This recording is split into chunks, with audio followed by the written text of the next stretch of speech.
السلام عليكم ورحمة الله تعالى وبركاته. أرحب بالجميع في حصة جديدة سأقدم لكم فيها موضوعا خاص بمادة الفيزياء جداء مشترك علمي، ويتعلق الأمر بالدرس ديال دوران حول محور ثابت. إذا voilà, vous avez le sujet devant vous, vous pouvez le lire et le relire une ou deux fois pour maîtriser les choses que vous avez déjà vues en cours, et après vous allez répondre à ces questions-là, et en fin de compte vous allez comparer vos réponses avec les miennes.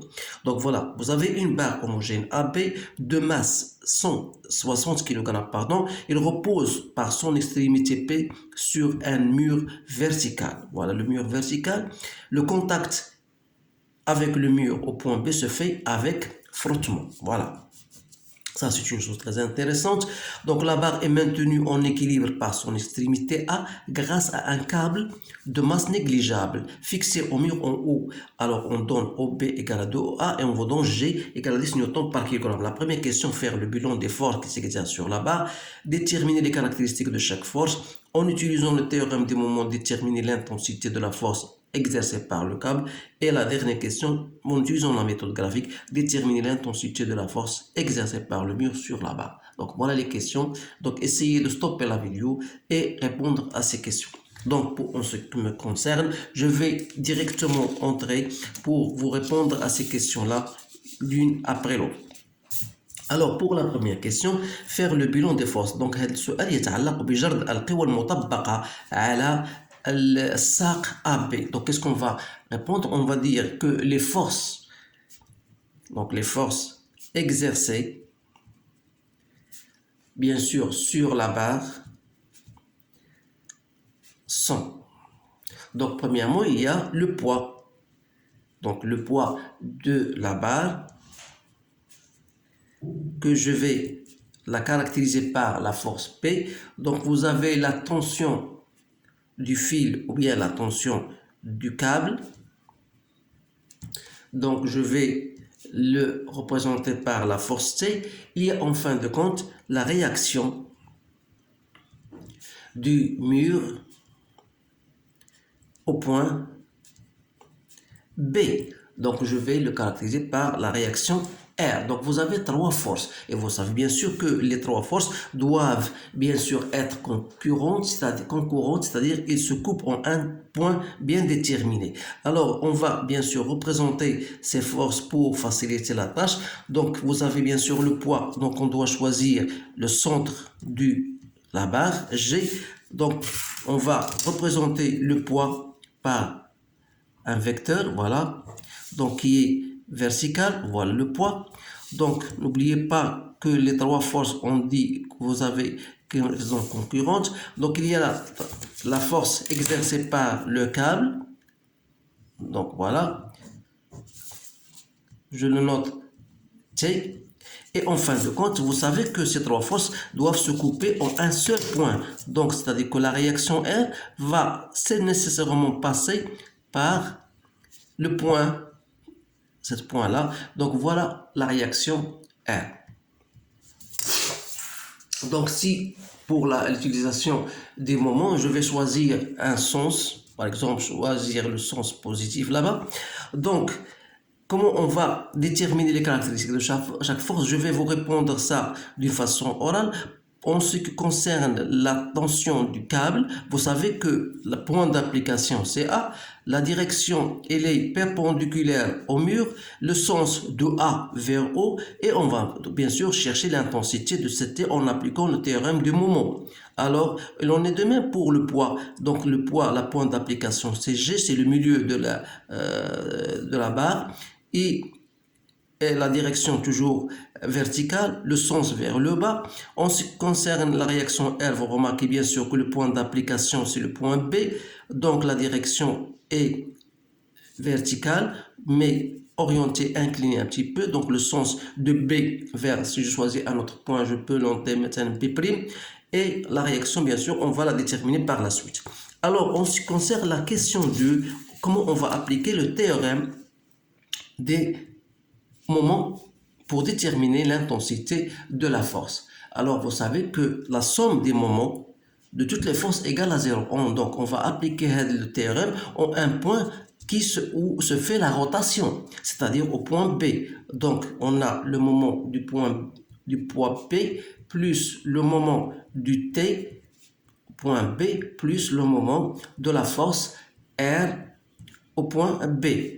Tout ça égale à 0. Donc, vous savez bien sûr que le moment de la réaction égale à 0. Pourquoi? Parce que la réaction, elle passe par le point B. Donc, il nous reste seulement de déterminer le moment de P et le moment de T. C'est-à-dire, pour le point P, il a tendance à faire tomber la barre vers ce sens-là. Donc, c'est contraire au sens désigné. C'est-à-dire qu'on aura ici moins P fois la distance qui sépare la direction verticale du poids au centre. Donc, je vais noter ça. Voilà cette distance-là. Donc, je vais noter un point ici. Je le nomme H. Donc, c'est BH. Voilà. Plus T. Voilà T. Et la direction, c'est OB. Voilà. Donc, ça égale à 0. Donc, je vais tirer ici T. C'est P fois BH sur OB. Voilà l'expression. Donc, comment on va bien sûr chercher cette expression? On va travailler dans le triangle. Donc le triangle OAB, on va travailler avec tangente de alpha qui est égal à OA sur OB. Et comme OB égale à 2 fois OA, c'est-à-dire 0,5. Alors ça va nous permettre de déterminer alpha qui est tangente moins 1 ou bien 2,05, c'est-à-dire 26,6 degrés. Voilà. Une fois on a tangente alpha, c'est-à-dire on a alpha, donc on va travailler dans l'angle, dans le triangle même, dans le triangle, un autre triangle GBH, voilà, GBH, dans ce triangle-là. Vous savez bien sûr que l'angle alpha, donc ça c'est alpha, donc ça c'est bien aussi alpha, des angles alternes internes. Donc, qu'est-ce qu'on va faire? Tangente, ou bien on va travailler avec le sinus, c'est plus simple. Sinus de alpha n'est autre que BH. Voilà, sinus de alpha, c'est BH sur GB. Alors là, il y a une BH. Donc BH, c'est quoi? C'est GB sinus de alpha. Voilà. Donc, إذا بالنسبة لنا من جهة أخرى تعرفوا si j'applique le théorème de Pythagore يعني A B au carré est égal à quoi? Est égal à OA au carré plus OB au carré. N'oubliez pas que AB OB égale à 2OA ou AB c'est quoi? C'est 2 fois GB. Alors, si je remplace AB, c'est-à-dire 2GB au carré, égale à OA au carré, plus OB lié à 2EA au carré. Donc, ça fait 4, ça fait 5 OA au carré. Alors là, je peux déterminer donc GB, c'est racine de 5 OA sur 2.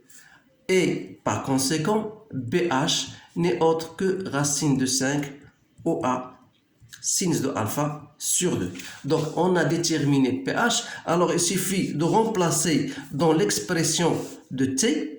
Alors, donc T, c'est P. P, c'est quoi? C'est Mg fois BH. Donc, ça me donne racine de 5 sinus de alpha sur 4. Voilà l'expression de T. Donc, il suffit de faire votre application numérique. Donc, T égale 60 fois 10 racine de 5.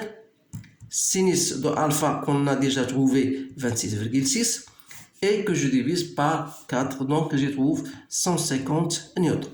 Voilà la tension. Alors maintenant, si on va répondre à la troisième question, c'est-à-dire par la méthode graphique. Alors là, on doit utiliser le polygone des forces, donc on doit représenter ces différentes forces, sachant que P égale à Mg, c'est-à-dire 600 newtons, et T égale à 150 newtons. Alors, pour faciliter la tâche, on va choisir une échelle, c'est-à-dire je vais prendre 1 cm équivalent à 200 par exemple, si vous voulez. Donc 200 newtons si vous voulez. Donc pour 600, je vais prendre 3 cm. Alors P, donc ce sera, je vais choisir 3 cm. Donc Voilà, 3 centimètres. Donc voilà le poids B. Alors, une fois j'ai le poids B, je sais que T égale à 150.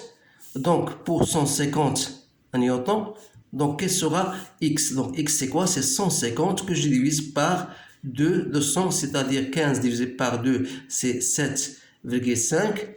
Donc, 7,5. Donc, je vais faire mon application numérique, c'est-à-dire 200, 150 que je divise par 200. Donc, c'est 0,75 centimètres. Donc, à peu près 1 centimètre. Et pour vous montrer, pour faciliter la tâche, donc c'est 0,7, à peu près ça. Voilà. Donc, voilà T. Et n'oubliez pas que T, elle est perpendiculaire à B. Alors, il me reste, alors voilà, la dernière force qui me reste, c'est la force R.